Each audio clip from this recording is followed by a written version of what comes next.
Merci beaucoup. Bonjour à tous. Écoute, j'ai un double défi en ce début d'après-midi. En ce milieu d'après-midi, on parle d'assurance. Vous êtes en plein milieu de votre stade digestif. Je pense que ça va être quelque chose d'agréable. Je vais essayer de vous stimuler pour pas que personne s'endorme. Dans le fond, pour commencer, en fait, qui est Olivier Quenneville et son équipe? Parce que, bon, certains peut-être d'entre vous me connaissent, d'autres pas. En fait, moi, j'ai un bac en administration des affaires par cumul de certificats. J'ai pas fait d'études en agronomie ou en agriculture. Je suis arrivé parachuté, tombé dans ce domaine-là qui est merveilleux puis avec lequel je travaille avec passion à tous les jours. En fait, j'ai à peu près 17 ans d'expérience dans le domaine. J'ai eu la chance de côtoyer un paquet de professionnels, fiscalistes, agroéconomistes, agronomes avec qui j'ai travaillé, avec qui j'ai partagé des espaces de bureau qui m'ont permis de grandir dans le domaine, qui m'ont permis d'apprendre à tous les jours, puis qui m'ont permis justement d'être ici aujourd'hui avec l'expérience que j'ai puis le bagage que j'ai acquis à travers les années. Puis l'idée, c'est que Service financier Olivier Quenneville, c'est quoi? C'est qui? Nous, ce qu'on veut, puis ce qu'on veut faire auprès des gens, des producteurs agricoles, des entreprises agroalimentaires, c'est vraiment d'offrir puis de mettre en place un cerveau collectif, puis de s'assurer que les gens aient un service au niveau assurance-vie, invalidité, maladie grave, aient un service au niveau de l'assurance de dommages, bâtiments, équipements, machinerie, aient un service au niveau assurance collective, parce que c'est de plus en plus aujourd'hui un défi de garder de la main-d'œuvre, d'avoir un beau plan de rétention. Ça fait partie des plans de rétention qu'on met en place. On offre aussi un service d'épargne et investissement. On a des partenaires, dans le fond juridique, légaux, fiscaux, et ainsi de suite. Quand je dis partenaire, c'est qu'on n'est pas tous dans le même bureau. C'est que moi, dans le fond, quand je rentre, mettons, dans un dossier à travailler avec des gens, je veux mettre vraiment en place des beaux partenaires avec qui les gens vont pouvoir évoluer et être bien conseillés. Mon Dieu, j'ai oublié de prendre la manette, désolé. En fait, le plan de la présentation, dans le fond, aujourd'hui, c'est quand même très simple. C'est que je vais prendre le temps de parler de la protection de l'héritage agricole, d'assurance-vie temporaire, l'assurance sur les prêts, l'assurance permanente, l'équilibre successoral, de bien couvrir la relève et comment bien la couvrir, l'assurance invalidité puis l'assurance maladie grave. Dans le fond, je commence en force cet après-midi parce que trop souvent, cet aspect-là est négligé, puis je mets du poids dans la balance parce que plusieurs d'entre vous vont me donner raison sur ce que je vais dire, c'est de planifier, de bien gérer votre succession en tant que propriétaire d'entreprise. C'est un travail qui commence aujourd'hui. Pourquoi? Parce que si on veut assurer l'avenir d'une exploitation agricole, moi, je pense que ça demande beaucoup de préparation, puis c'est une préparation qu'on doit faire constamment. Pourquoi? Et qui doit être revue à travers les années. L'idée là-dedans, c'est que je pense que c'est important qu'il y ait une bonne communication. Il y a un gros côté humain en arrière de ça. Je ne rentrerai pas dans tous les détails, mais quand même, je pense que c'est important que les gens s'entendent sur la vision à moyen et long terme de l'entreprise, de définir les rôles de chacun dans l'entreprise pour éviter les conflits à travers le temps. Puis aussi, de s'assurer, puis je vais accorder de l'importance à ces deux choses-là, que le testament et que la convention entre actionnaires est à jour. Pourquoi? C'est primordial. Le testament, dans les dossiers, puis je ne vous le cacherai pas, c'est souvent des choses, les gens avancent dans le feu de l'action, font des investissements sur des choses qui leur rapportent, mais n'accordent pas nécessairement de temps pour mettre à jour leur testament, de s'assurer c'est quoi mes désirs successoraux, c'est quoi mes désirs la journée que je vais décéder, comment ça va se passer. Puis de surtout mettre en place une convention entre actionnaires qui va juste nous permettre, dans le fond, de prévoir les étapes de vie de l'entreprise, puis de s'assurer d'un bon fonctionnement et une pérennité de notre entreprise. Parce que, veut pas, c'est des choses qui sont, moi, je pense, des éléments clés. Puis, juste vous donner un exemple. Si, dans un dossier, il n'y a pas de testament, parce que je ne vous le cacherai pas, aujourd'hui, en 2023, bientôt 2024, je suis convaincu qu'il y a encore des gens qui n'ont pas de testament. Les impacts peuvent être majeurs. Puis je tiens à le souligner, ces impacts-là peuvent aller jusqu'à mettre une entreprise en péril. Puis c'est pas à prendre à la légère, c'est important que ça soit fait, c'est important d'avoir des bons partenaires légaux qui nous accompagnent là-dedans pour justement s'assurer que tout suive la route.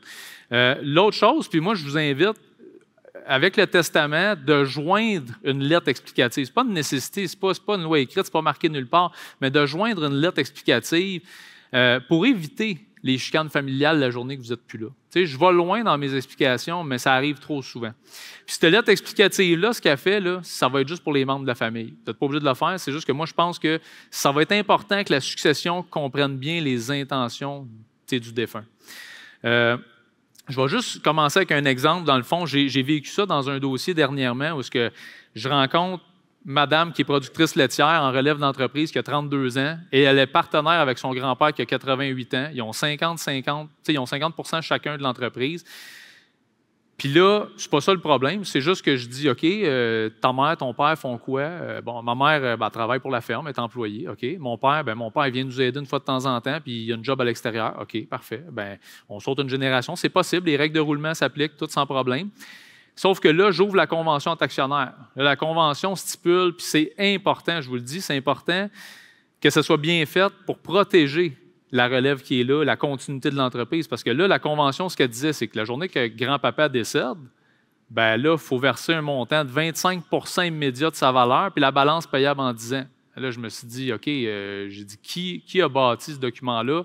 C'est sûrement pas quelqu'un qui avait une expertise agricole ou c'est un copier-coller d'une convention qui s'applique plus à du commercial. Donc, juste pour tous ces petits points-là que j'ai soulevés dans la convention, moi, j'y ai dit, je trouve que tu es dans une position vulnérable, je trouve que ça te met dans une position qui est très fragile, surtout qu'elle avait des investissements à faire. Elle voulait construire une étape, elle était en démarche pour aller chercher du financement avec l'institution financière d'à peu près un 3 millions. J'ai dit, ça, s'il arrive un décès, ça peut avoir des impacts majeurs sur l'entreprise puis la continuité de l'entreprise.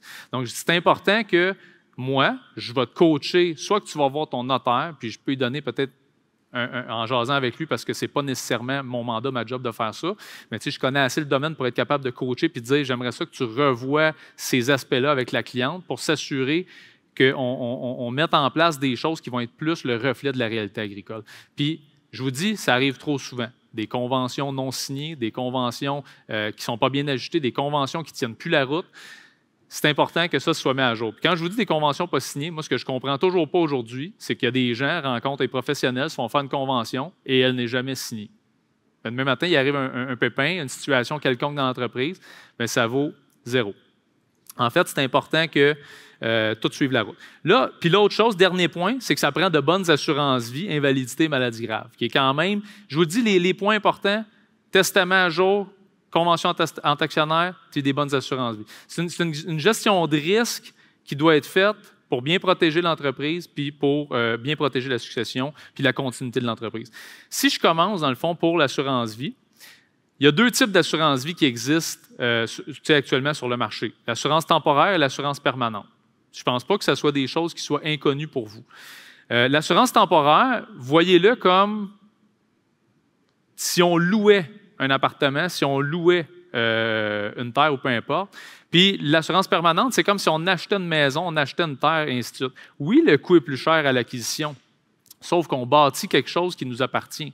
Tandis que le temporaire, bien, on loue une assurance, puis après X nombre de temps, bien, on n'a plus rien. Si on ne l'a pas transformé, si on n'a pas fait quelque chose avec, on se retrouve avec rien du tout. Puis chaque type d'assurance a une utilité dans l'entreprise. Puis ces assurances-là, je veux juste, mon Dieu, je ne pesais pas sur le bon bouton, désolé. Ces assurances-là, qui est l'assurance temporaire, je vais commencer par ça, il y a plusieurs choix qui est possible d'acheter sur le marché. On peut aller d'un temporaire 10 ans jusqu'à un temporaire 80 ans. Ce que ça veut dire, c'est qu'on peut acheter une location d'assurance où le coût va être fixe pour une période de 10 ans. Il va couvrir un besoin à court terme, mais après cette période-là de 10 ans, 15 ans, 20 ans, 30 ans ou 80 ans, bien, techniquement, il n'y a plus rien si on n'a pas utilisé cette assurance-là ou si on ne l'a pas transformée pour la garder en permanent. C'est la plus abordable des assurances-vie à court terme. Ça couvre un besoin immédiat à court moyen terme. Donc, une dette, des choses qu'on aura besoin temporairement seulement ou si on a besoin d'acheter quelque chose qui ne coûte pas trop cher en prévision de la transformer éventuellement pour bâtir quelque chose. Puis là, je l'ai dit ensuite, transformable en assurance vie permanente sans preuve d'assurabilité. Donc, ce que ça veut dire, c'est que notre produit temporaire, on peut, à tout moment, jusqu'à un âge donné, tout dépendant de la compagnie, l'échanger contre un produit permanent, payer le coût à l'âge que vous êtes rendu sans examen médical, même si vous n'êtes plus assurable. Ensuite, c'est un produit qui est renouvelable, ce temporaire-là, avec un taux garanti qui est déjà défini au contrat pour une période donnée. Puis l'utilité de ça, je l'ai dit à travers un petit peu mes explications, c'est qu'on s'en sert pour l'assurance partenaire, l'assurance prêt, des besoins à court terme. Ensuite, trop souvent dans les dossiers, puis je tiens à apporter comme des précisions là-dessus, je vois des gens qui contractent des prêts, puis là, ben, oups, ils assurent le prêt. C'est correct, c'est parfait. Si ça existe, parce qu'en quelque part, on peut l'utiliser. Je veux quand même vous présenter la différence entre l'assurance prêt qui est offerte par l'institution financière ou l'institution prêteuse et l'assurance prêt si on prend, mettons, un produit temporaire avec un conseiller indépendant qui nous appartient, qui est détenu par notre entreprise. Si on le prend auprès de l'institution financière, dans le fond, cette assurance-là, le propriétaire, le bénéficiaire sera l'institution financière. Il n'y a aucune possibilité de transfert de la police en cas de changement d'institution prêteuse. Donc, si, pour X raison, on passe d'une institution à une autre, bien, cette assurance-là ne vous suit pas, parce qu'elle appartient à l'institution initiale qui vous l'avait offerte. Ensuite, il n'y a aucune continuité à l'expiration du prêt. Donc, le prêt se termine, l'assurance prend fin. Il n'y a aucun taux privilégié. Ça, ce que ça veut dire, c'est que quand on fait une demande d'assurance, souvent, on est tarifié comme monsieur, madame, tout le monde, non-fumeur, standard. Est-ce que c'est possible d'avoir un taux privilégié et élite? Oui, en fonction de certains critères que la compagnie d'assurance va regarder. Après ça, il n'y a aucune possibilité de transformation de cette assurance-là en assurance permanente. Donc, vous êtes assuré sur le prêt, vous remboursez votre prêt, le solde de l'assurance suit le solde du prêt. Puis, si un jour vous n'êtes plus assurable, vous ne pouvez pas échanger cette assurance-là contre une assurance permanente pour pouvoir continuer, pour avoir comme une certaine continuité de cette assurance-là. Le coût est non garanti. Pourquoi? Parce qu'en fait, ça va être souvent, dans la majeure partie des cas, ajustable à tous les tranches de 5 ans. Donc, le coût va augmenter, mais notre solde va diminuer. Le capital assuré est égal au solde du prêt, ça je viens de le mentionner. La prime est déductible, pourquoi? Parce que c'est l'assurance qui est rattachée directement au prêt. Puis, dans la majeure partie des cas, je ne vous le cacherai pas, on ne créera pas de CDC suite au décès. Le CDC, c'est quoi? Juste par souci de vous en informer, le CDC, c'est du compte dividende en capital. Lorsqu'on prend une assurance vie, bien souvent, indépendant de l'institution financière, puis que c'est votre entreprise qui contracte cette assurance-là, la journée de votre décès, cette assurance-là, elle appartient à votre entreprise. Vous décédez, le chèque est fait au nom de l'entreprise, donc il est déposé dans le compte bancaire, il y a une écriture comptable qui est faite, donc on crée du CDC. Ça veut dire que ce CDC-là, c'est tout l'argent qu'on peut ressortir libre d'impôt du compte de la compagnie et profiter justement des avantages fiscaux qui sont de ne pas payer d'impôt. Ensuite, l'assurance, dans le fond, détenue auprès d'une compagnie d'assurance privée, bien, c'est un petit peu, pas l'inverse, mais pas loin. Le propriétaire bénéficiaire, ça va être la compagnie, votre compagnie, XYZ incorporée, ou l'individu, tout dépendant où est-ce qu'on veut positionner cette assurance-là. La protection est flexible et adaptable. Si vous changez de prêteur, l'assurance, elle vous suit, elle demeure. Dans le fond, vous passez d'une institution X à une institution Y, cette assurance-là vous suit, elle vous appartient. La continuité de l'assurance, dans le fond, le prêt est terminé. Puis le solde de l'assurance est encore là, ce temporaire-là, il nous reste X nombre d'années, vous allez la conserver. Il y a des taux privilégiés qui sont disponibles. Donc, si vous faites une demande d'assurance et que vous sortez en meilleure santé, vous allez bénéficier de taux qui sont plus avantageux. Et la transformation de cette assurance-là, qui est sur un prêt qui devrait être un temporaire en temps normal, vous pouvez l'échanger contre une assurance permanente sans examen médical. Est renouvelable avec des coûts garantis au contrat. Donc, quand vous achetez le contrat, c'est déjà défini qu'est-ce que ça va coûter dans le contrat. Donc, on sait déjà d'avance, après 10 ans, 20 ans, 30 ans, quel va être le coût si on veut maintenir cette assurance-là. Souvent, moi, je vous le dis, ce n'est pas avantageux de prendre la prime de renouvellement. Si vous êtes en santé, c'est plus avantageux d'aller contracter une nouvelle assurance sur le marché et de faire une nouvelle demande. Ensuite, le capital, dans le fond assuré, peut être fixe ou décroissant. C'est possible de choisir les deux. Ensuite, la prime déductible, ça prend une lettre de l'institution financière parce que ça ne se fait pas d'office comme l'assurance via directement le prêt. Puis le CDC est toujours possible parce que dans le fond, la compagnie achète. L'assurance, suite au décès, le chèque est fait au nom de l'entreprise. On le dépose dans le compte de banque, puis il y a du CDC qui se crée après ça avec le jeu, avec tout le jeu comptable et ainsi de suite, pour qu'on puisse s'assurer de sortir un montant X de la compagnie libre d'impôt.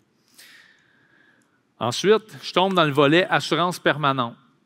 Pour moi, l'assurance permanente, dans le fond, il y a 3 types d'assurance qui existent. Le temporaire 100 ans, la vie entière nivelée, où est-ce qu'on peut avoir des options payables 10 ans, 15 ans, 20 ans, jusqu'à 65 ans ou jusqu'à 100 ans.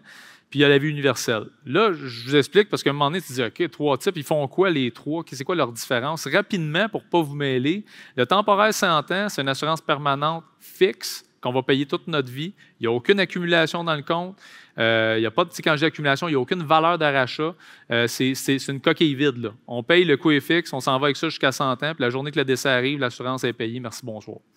L'assurance vie entière, au contraire du temporaire 100 ans, c'est qu'il y a une valeur de rachat, il y a une accumulation qui se crée à l'intérieur de la police, puis cette accumulation-là est basée sur un taux d'intérêt qui est défini par la compagnie d'assurance, qui est le taux, dans le fond, de participation au profit de la compagnie. Fait que c'est ce qui fait qu'il y a un certain montant qui s'accumule à l'intérieur du produit, mais où est-ce qu'on n'a aucun contrôle sur la gestion des investissements qui sont faits à l'intérieur. Puis la vie universelle, bien, la différence, c'est que c'est une assurance vie qui est fixe, qu'on peut payer aussi toute notre vie en 10 ans, en 15 ans, en 20 ans, avec, il y a une multitude de scénarios. La différence, c'est que cette assurance-là, j'ai une assurance vie, mais à côté, voyons-le comme ça, j'ai un compte de placement qui me permet de faire des dépôts dedans. Puis les dépôts qui sont faits dedans, en plus de la prime payée, s'accumulent à l'abri de l'impôt en fonction d'une répartition des fonds qu'on aura choisi, basée sur la tolérance au risque du client. Fait que c'est quand même flexible. Je trouve que c'est peut-être moins tendance aujourd'hui. Ça a déjà été super populaire sur le marché, mais c'est un petit peu moins tendance aujourd'hui. L'utilité de ça, ces types d'assurance-là permanentes, c'est de bâtir un capital et une sécurité à long terme. Ça devient un excellent investissement de compagnie. Pourquoi? Parce qu'on échange de l'argent brut contre du cash qui est net la journée du décès. On crée du CDC dans la compagnie. Le CDC, c'est tout l'argent qu'on ressort libre d'impôt de la compagnie suite au décès. Puis, c'est un beau moyen pour équilibrer la succession. Quand je dis équilibrer la succession, je parle de, si, mettons, j'ai papa, maman, puis j'ai 4 enfants, mais j'en ai 2 en relève. Mais qu'est-ce que je prévois pour les 2 autres qui sont à l'extérieur? C'est un excellent moyen pour ça. C'est un beau moyen pour couvrir aussi une facture d'impôt au décès parce que ça devient des choses qui sont des certitudes et non des probabilités. Donc, moi, quand je parle de certitude, je parle de produit permanent.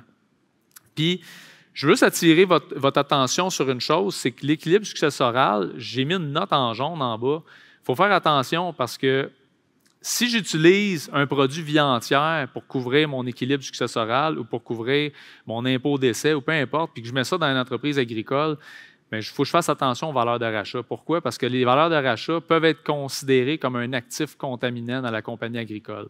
Puis là, je rentre dans une règle en quelque part qui, moi, je trouve qui est pertinente puis que peu de gens prennent en considération, c'est que dans une entreprise agricole, il faut toujours respecter la règle du 90-10. Puis sûrement que certains d'entre vous savent ce que c'est, d'autres non. Cette règle-là, je vais vous l'expliquer simplement, c'est qu'il ne faut juste pas qu'il y ait plus que 10 % d'actifs qui sont autres qu'agricoles dans votre compagnie agricole. Donc, ces actifs-là peuvent être quoi? Des valeurs d'achat dans un produit d'assurance. Peuvent être des maisons sur des terres qu'on loue à des fins autres qu'agricoles. Peuvent être du forfait que vous faites. Si vous faites plus de forfaits que vous cultivez vos propres terres, bien, ça rentre dans un actif qui est contaminant. Ensuite, si vous avez du placement dans la compagnie, tout dépendant du placement que vous pouvez avoir, bien, ça peut rentrer dans un actif contaminant. Donc, c'est pour ça qu'il faut faire attention, parce que si on perd nos avantages fiscaux agricoles de parce que notre entreprise est contaminée, bien ça veut dire qu'on perd nos règles de roulement parent-enfant sans impôt, puis on perd notre exemption de gain en capital, donc l'entreprise devient imposable à la juste valeur marchande. Fait que c'est quand même primordial, puis je vous explique là d'ordre général, mais c'est quand même des points à prendre en considération. Ensuite, l'équilibre successoral, parce que je viens d'en parler, c'était souligné, c'est quoi? Ben là, écoute, c'est pas un beau graphique de structure d'entreprise que j'ai fait, c'est vraiment juste pour vous illustrer simplement que j'ai papa, maman dans l'entreprise qui ont 4 enfants. J'ai l'enfant 1 et 2 qui prennent la relève, j'ai 3 et 4 qui ne prennent pas la relève, qui vont faire carrément autre chose. Mais je vous le dis, puis je vous le cache pas, que c'est un tracas pour beaucoup de parents. Mais qu'est-ce que je vais faire? Comment je vais planifier quand je vais décéder? Qu'est-ce que je vais laisser aux autres? Parce que je ne veux pas les obliger, je ne veux pas les négliger, mes autres enfants. Je les aime de façon égale. Puis j'ai toutes sortes de questions. Puis souvent, oui, ça fait partie de la réalité d'aujourd'hui que c'est une inquiétude pour les parents. Qu'est-ce qu'on va faire? Qu'est-ce qu'on va laisser aux enfants? Comment est-ce qu'on va le faire? Il y a des façons simples de le faire, puis c'est ce que je veux regarder un petit peu avec vous par les produits d'assurance. L'équilibre successoral, dans le fond, là, souvent on entend parler de juste et équitable. Moi, je n'entrerai pas là. Je l'ai entendu tellement souvent, j'ai dit, OK, oui, il y a une notion qui doit prendre en considération ça, mais moi, je dis toujours, faites votre possible. Tu sais, on est dans une réalité agricole où est-ce que j'irai pas me mettre une corde autour du cou ou j'irai pas nuire au présent de l'entreprise pour régler des choses que, tu sais, oui, il y a une importance à accorder à ça, mais il y a des façons de le faire ou de le faire graduellement sans que ça ait un impact négatif sur l'entreprise.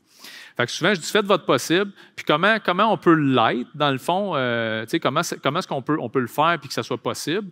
C'est la façon complexe, moi, je dis toujours, c'est on ne prend pas d'assurance, on laisse dans notre testament un montant qui doit être versé aux autres enfants qui n'ont pas pris la relève. Donc, ça va être la capacité de payer de l'entreprise un montant au décès des parents, dans le fond, qui va être versé par l'entreprise pour dans le fond, s'assurer qu'on respecte les désirs successoraux de nos parents.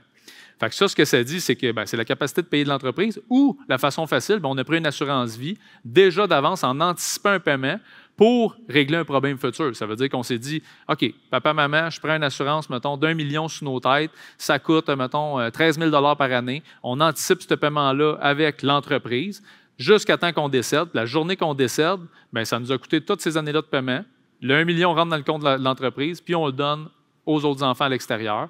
Plus, mettons, ils ont décidé de laisser leurs affaires personnelles à ces 2 enfants-là, en échange que tous les titres agricoles vont être légués aux enfants qui ont pris la relève. Fait que ce bout-là, moi, je trouve que c'est souvent la formule qu'on voit, qui est quand même intéressante. Puis, je vais attirer votre attention sur quelque chose, c'est que souvent, on se dit, ouais, OK, c'est simple, comment tu l'expliques, mais, tu sais, mettons que je ne prends pas d'assurance, puis que je garde mes cash flows pour les investir dans la compagnie, OK, pas de problème. Dans le fond, si tu as ce problème-là à régler un jour, tu le sais déjà d'avance que le million, il va falloir que tu le trouves. Fait qu'on s'entend que si tu vas contracter un prêt aujourd'hui d'1 million à 6 %, là, j'ai pris 6 parce que c'est des taux qui sont pas mal d'actualité. J'aurais pu mettre 4,5, 5 ou quelque chose comme ça pour être plus réaliste sur une moyenne à long terme. Mais mettons 6 sur 20 ans, ce prêt-là va avoir coûté à peu près 1,7 million total parce qu'il faut que tu rembourses ton capital plus l'intérêt à payer. Tandis que si tu vas te prendre une assurance vie permanente conjointe dernier décès, mettons, sur 2 personnes qui ont 55 ans, ça va peut-être coûter 13 000 14 000 Là, j'ai mis 13 000 c'était juste un exemple fictif, ce n'est pas du concret. Mais mettons que ça coûte 13 000 sur 30 ans, puis que ça nous a coûté 390 000 jusqu'à temps que les 2 parents décèdent pour acheter 1 million qui va être net la journée que les 2 parents sont décédés. Mais on le sait déjà d'avance que ça va coûter beaucoup moins cher, qu'on va avoir pris de l'argent brut de compagnie pour ramener du net qu'on va donner puis régler le problème successoral sans que ça coûte trop cher. Mais moi, juste à mon œil à moi, là, on vient de sauver 1,3 million. Fait que rendu là, puis là, c'est sans considérer les avantages fiscaux que je vais soutirer du produit d'assurance vie. Là. Pour moi, c'est très bénéfique. Puis là, gardons en tête une chose, c'est que je veux juste, dans le fond, il y a une chose auquel je vais attirer votre attention, c'est que souvent, c'est simple de dire on va prendre l'assurance vie, mais là, après ça, la question qui revient souvent, c'est mais là, comment je vais être sûr que cette assurance-là, mes gars ou ma fille puis mon gars vont la donner aux 2 autres à l'extérieur parce que ça va être la ferme qui va être propriétaire, bénéficiaire de cette assurance-là? C'est pas compliqué. En fait, je vous explique, c'est que l'idée là-dedans, c'est quand vous allez voir les professionnels légaux qui vont rédiger convention, testament et tout ça, on va prévoir un nombre d'actions privilégiées qui va être remis entre les mains des enfants à l'extérieur de l'entreprise qui ne prennent pas la relève pour justement que la journée que les parents décèdent, que l'assurance rentre dans le compte de la ferme puis qu'en échange de ces actions-là, le montant de l'assurance leur soit remis. Fait qu'on garantit que cet argent-là va être remis aux enfants à l'extérieur de par ces actions-là privilégiées, puis on s'assure, dans le fond, de respecter les désirs successoraux de nos parents. Puis là, je dis les parents parce que c'est souvent les parents, puis après ça, c'est les enfants, mais c'est un petit peu la façon simple. Puis je vais aller en quelque part aussi avant de changer d'acétate puis de tomber avec la relève. Je vais vous donner un exemple qu'on vit de plus en plus aujourd'hui. J'arrive dans les entreprises où est-ce que c'est pas toujours des papas-mamans. Ça peut être 2 frères ou 3 frères. Puis là, dans le fond, les frères sont vieillissants, mais là, j'ai de la relève sur ces frères-là. Fait que là, mettons, j'ai un dossier dernièrement que j'ai fait, que j'ai travaillé, où est-ce que j'ai un frère qui a début soixantaine, l'autre qui a 52, 10 ans plus jeune. Celui qui a début soixantaine, lui, il a 3 enfants en relève. Celui qui a début cinquantaine, lui, il n'en a pas en relève. Puis il a 3 enfants, mais il n'y en a aucun en relève. Puis lui, il dit, moi, je veux me faire acheter maintenant parce que ceux qui intègrent, ça ne fit pas. On ne s'entend pas bien. OK.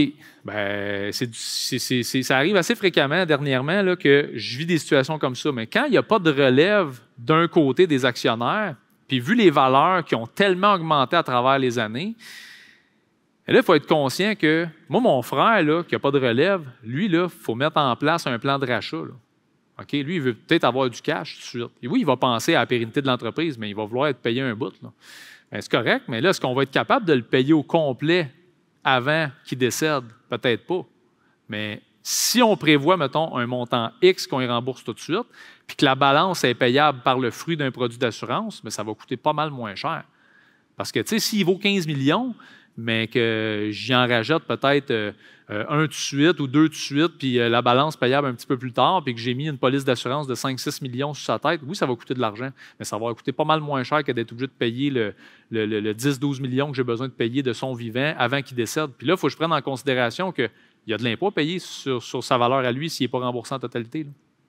Fait que c'est tous des points à considérer où ce qu'on se dit souvent, y a-t-il des façons d'éviter ça? Là, j'entends toutes sortes de situations où ce que le monde me dit, ben, pas besoin de faire d'évaluation d'entreprise, on fait une évaluation maison, on met ça dans le document que le comptable, le fiscaliste va faire. OK.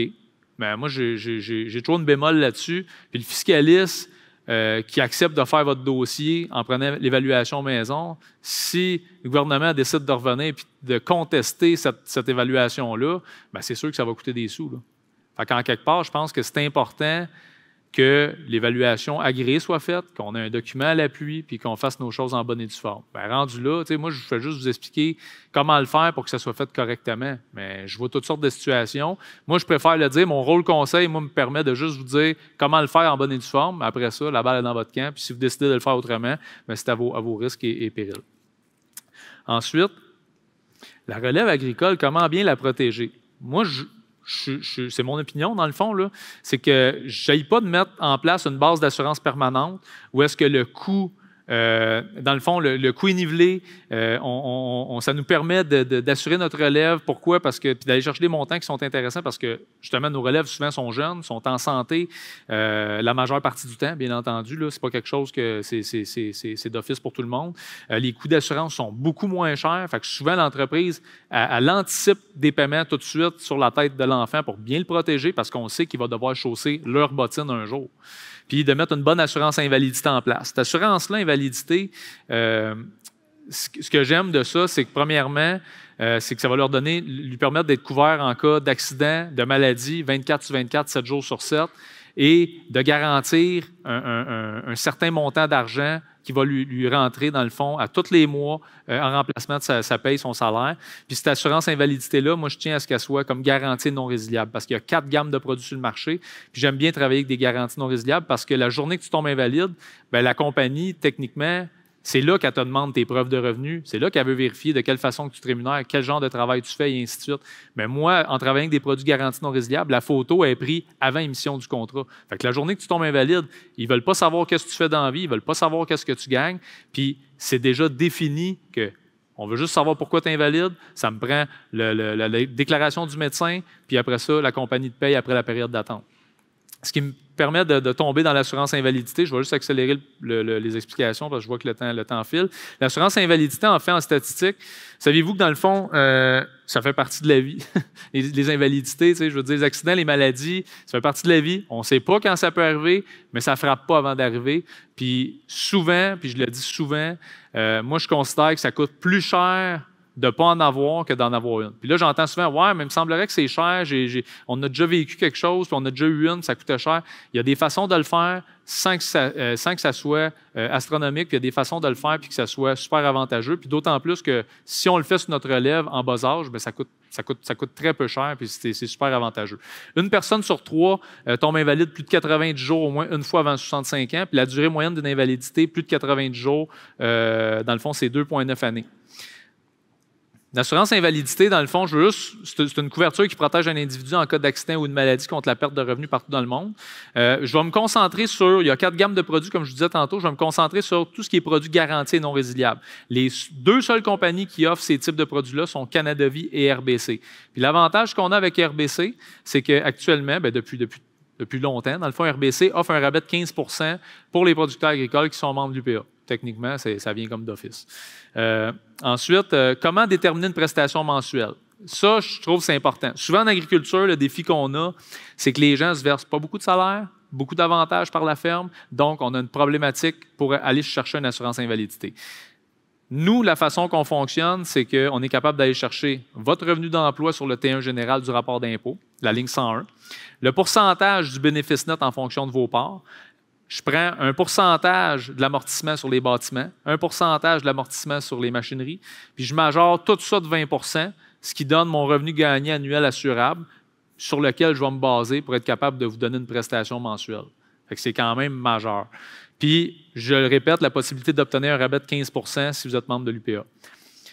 Les périodes d'attente en assurance invalidité, 30 jours, 60 jours, 90 jours, 120 jours, 180 jours, jusqu'à 730 jours. Le meilleur rapport qualité-prix, c'est 90 jours. Là, souvent, le monde me dit « Ouais, mais 90 jours, c'est long. » Non, mais ce n'est pas si long. L'objectif, c'est qu'on achète une police qui ne coûte pas trop cher, qui nous permet d'être couvert. Puis l'autre chose, c'est qu'on sait très bien que l'entreprise est capable de subvenir à nos besoins au minimum 3 mois. Fait que s'il arrive quelque chose de grave, on a quelque chose en dessous des pieds, puis on est capable de se garantir une rentrée d'argent pour remplacer notre revenu. Les périodes d'indemnisation, dans le fond, 2 ans, 5 ans, 10 ans, jusqu'à 65 ans. Là, dans le fond, ce que je vais aller, c'est que les garanties offertes en assurance invalidité sont les suivantes. Propre profession, prolongation de période de profession habituelle. C'est important parce que dans la majeure partie des cas en assurance invalidité, souvent d'office, ça vient avec une couverture où est-ce que 2 ans ou 5 ans suivant l'invalidité, la compagnie veut vous dire, monsieur, madame, retournez vous spécialiser en autre chose, on n'est plus intéressé de vous payer. Fait que ça, en mettant la prolongation de période de profession habituelle, c'est que la compagnie va venir vous foutre la paix jusqu'à 65 ans, tant aussi longtemps que vous êtes invalide. L'invalidité partielle, je vais me concentrer sur le partiel jusqu'à 65 ans, c'est que si demain matin, vous n'êtes pas capable d'accomplir vos tâches, les tâches dans le fond, dans votre occupation quotidienne, 50 % des tâches de votre occupation quotidienne, la compagnie va vous verser 50 % de la prestation mensuelle pendant 24 mois, puis par la suite, ça va être 25 % jusqu'à 65 ans. Ensuite, le coût de la vie, c'est que si demain matin, vous avez une prestation mensuelle de 3 000, bien, on s'entend que vous tombez invalide dans 10 ans, puis que vous êtes invalide pendant, je ne sais pas moi, 5 ans, bien, ce 3 000-là, il faut qu'il soit indexé, il faut qu'il suive l'inflation. Fait que les produits d'assurance prévoient, dans le fond, une indexation annuelle en fonction de l'indice du prix à la consommation et de l'inflation, d'un minimum de 2 jusqu'à un maximum de 10 %. Ensuite, dedans, on peut mettre une option d'assurabilité future, où est-ce que ça va vous permettre d'augmenter annuellement votre prestation mensuelle jusqu'à concurrence d'un montant déjà défini puis qu'on va choisir dans le contrat. Le rattrapage, ça c'est intéressant, c'est qu'au 6e mois d'invalidité, vous pouvez récupérer les 3 premiers mois d'attente d'un coup, plus le mois qui vous est dû. Ça, c'est seulement Canada Vie qui offre cette option-là. Ensuite, la balance, je passe plus rapidement parce que ça ne s'applique pas tant au domaine agricole. Je les avais mis parce que c'est des garanties qui sont offertes. Je veux tomber tout de suite dans la maladie grave. Maladie grave qui est d'actualité, surtout aujourd'hui, parce qu'on s'entend qu'on connaît tous quelqu'un qui a été atteint d'un cancer ou qui a eu un AVC, une crise de cœur ou quelque chose comme ça. Les maladies graves, dans le fond, je pense que ça a toujours existé. C'est juste que c'est un concept qui est, moi, je pense, très bien développé à travers les années, puis pas sous-évalué, mais que les gens ne sont pas encore assez au courant. La promotion de ça n'est pas encore faite assez, c'est pas encore assez promu sur le marché. Moi, je trouve que ces types de produits-là, en T75, en T100, c'est super intéressant dans une entreprise agricole. Pourquoi? Premièrement, on peut l'installer de façon à ce qu'il n'y a aucune perte monétaire possible. S'il arrive un diagnostic de maladie demain matin, on touche un montant d'assurance de notre vivant, de votre vivant. S'il arrive un décès, 100 % des primes sont remboursées à 100 % à l'entreprise. Puis s'il ne se passe rien, bien, dans le fond, vous êtes capable de récupérer l'argent dans vos poches personnelles en diminuant le taux d'imposition que vous auriez payé en temps normal. Puis ça, ces concepts-là peuvent être utilisés pour le rachat de parts en fonction de ce qui est indiqué dans la convention d'actionnaire, peut être utilisé pour la protection d'une personne clé, pour justement comme un plan de rétention, parce que si demain matin on veut conserver un employé clé dans une entreprise, bien, ça peut faire partie des stratégies qu'on met en place en utilisant le remboursement de primes à la 15e année pour justement dire à notre employé, je te laisse ce remboursement-là si tu restes à l'emploi de l'entreprise toutes ces années-là, en considérant dans le fond que c'est en fonction de l'entente que vous avez mis en place. Ensuite, ça j'ai passé dessus. L'assurance maladie grave en propriété partagée, dans le fond, je vous l'ai expliqué tantôt, c'est une protection pour personnes clés et actionnaires. C'est une belle protection pour perte de revenus. Ça permet de fidéliser des collaborateurs essentiels de l'entreprise, ça je l'ai mentionné. L'entreprise acquitte la prime de protection de base et du remboursement de prime au décès. Puis, ce qui est vraiment important de mettre en place une assurance maladie grave en propriété partagée, c'est vraiment de mettre les bons documents en place. Ça prend une belle résolution puis une entente de copropriété. Enfin, merci.